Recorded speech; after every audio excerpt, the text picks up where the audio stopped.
Don't you love it when your code doesn't work for 3 hours straight and then right after closing your laptop you realize that all you had to do was change one letter?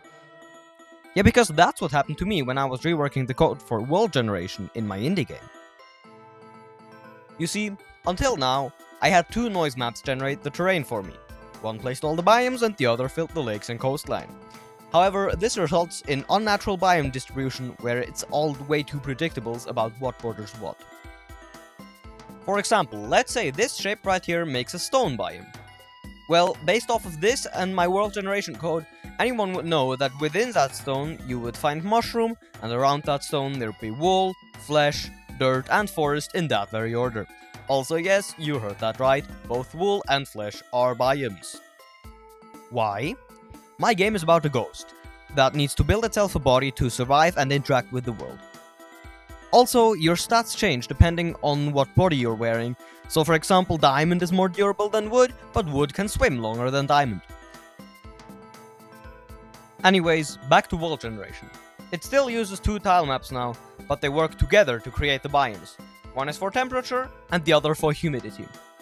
So now, if it's dry and hot, you'll find a desert, and if it's cold and wet, there'll be a frozen lake. This method makes everything be less predictable and more natural. But that's not the only reason I reworked the biomes. Last video, I teased an upcoming feature by pasting in this structure. It's made of stone with a few pillars stationed around its center. If you take a look at the chat, you can see that the structure is called Ruin. The only thing that might have been misleading about this is the water, because the feature doesn't have to do anything with water. I also posted a short talking about portals and dimensions, and dropped the same teaser again. So now, let me show you what that teaser was hinting at.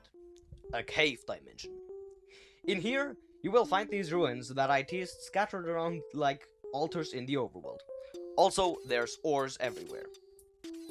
Now, if you remember last video, where I added saving and loading, this also works with the cave dimension, meaning that all structures, ore veins and player-placed blocks are saved.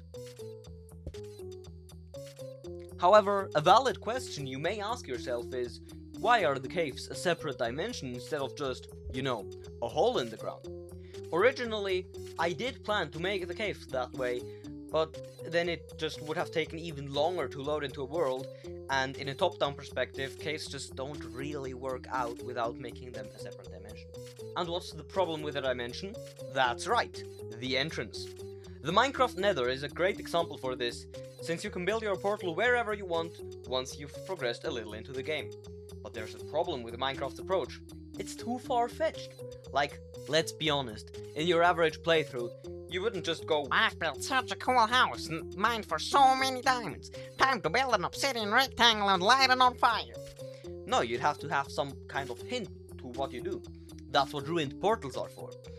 But that doesn't work for cave dimensions, since I can't really just make a ruined cave entrance structure. I also can't make construction too difficult, since the caves really are a place that you should be able to visit very early, so that's why I posted this short. Plumgirl54 suggested I add an NPC that opens the portal for you, which is a great idea that I really liked, but there's just one teeny tiny problem about that. I do not have any NPCs or villages or anything yet. So, here we go. New side quest unlocked. It should be quite quick, right? Yeah, sure, all I had to do was drawing the caveling, admire the caveling, because look at him, isn't he just so silly? Create an NPC class. Extend said NPC class with the caveling script, wondering why he doesn't move. Delete the NPC class, because maybe that's why it doesn't work. Why is it still not working?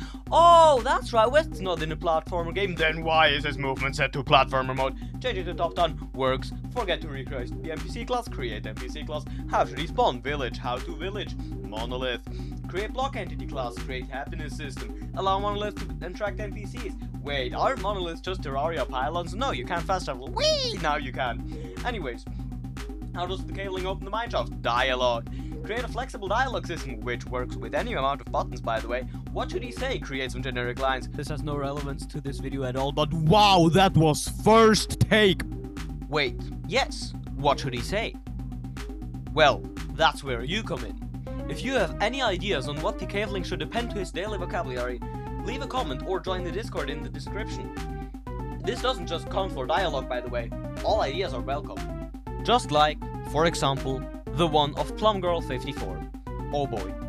You have sent me down a rabbit hole, and in honor of that, every tree now has a 1 in 54 chance to drop a plum. You're welcome.